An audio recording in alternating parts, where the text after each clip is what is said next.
Okay, guys, welcome back to the Sophists Symposium pod. I'm, of course, Socrates, and with me is Glaucon. Hey guys, Okay, so cheers. cheers. Start off today. We're going to be discussing the poets of drama, and especially the big dog himself, Homer. Honestly, I feel like we should just jump right into it because, I feel, Glaucon, so many people claim poets like Homer are masters of all kinds of craft and even morality and religion.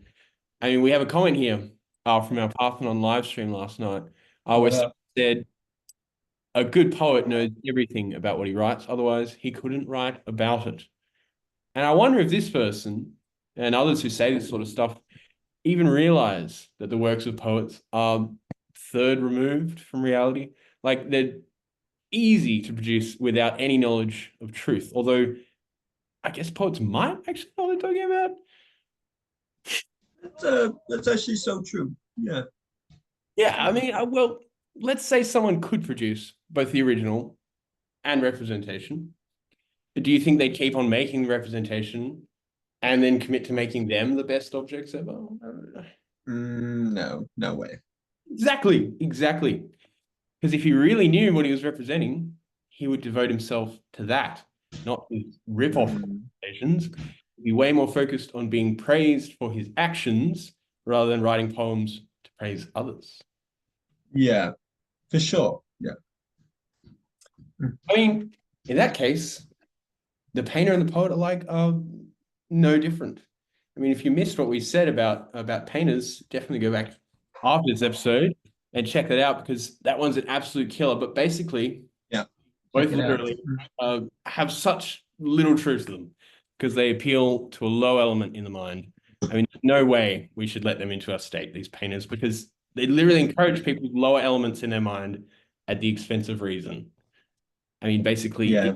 it's like giving political control to the worst members in a state and ruining people like us who actually think. I mean, poetry literally has the power to corrupt even the best people. Like, Yes. Yes. Yeah. That's so true.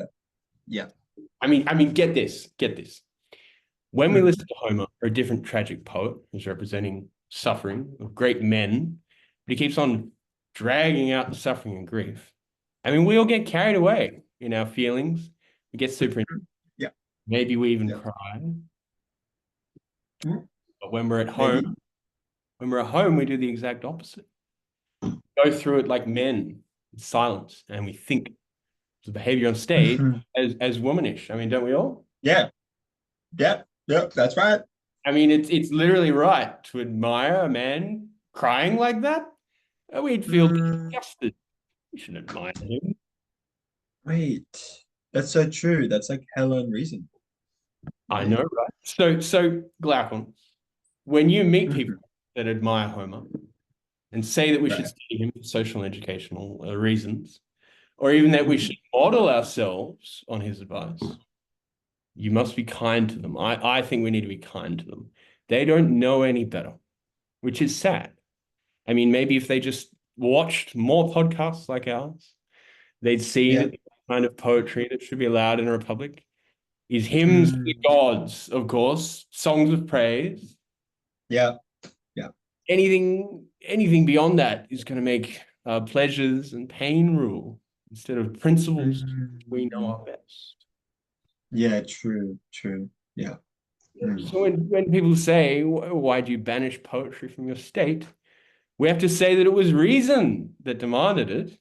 And if they start going on about how we're being insensitive Mm. or mean, we can just tell Mhm. that poetry written for pleasure, Yeah. Yeah. Yeah. terrible. It's terrible, Yeah. And we can just tell them, you enjoy poetry, right? I mean, right, we all enjoy poetry, but it should return, Yeah.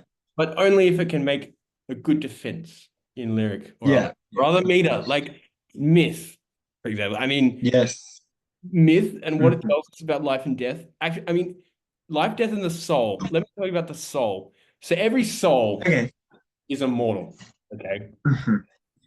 For that which is ever moving is immortal, but that which moves something else or is moved by something else, when it ceases to move, ceases to live. I mean, I'm going to go on a tangent here, but only that which moves itself and does not leave itself never ceases to move. And this is also the source and beginning of motion, and for all other things which have motion.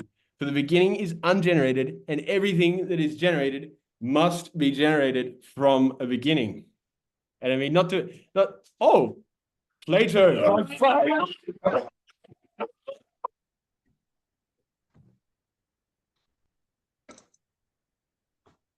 Well, that's Socrates gone. So we'll see you next week for the Sophists. Thank you so much. I guess we'll find out next time what he was saying about the salt.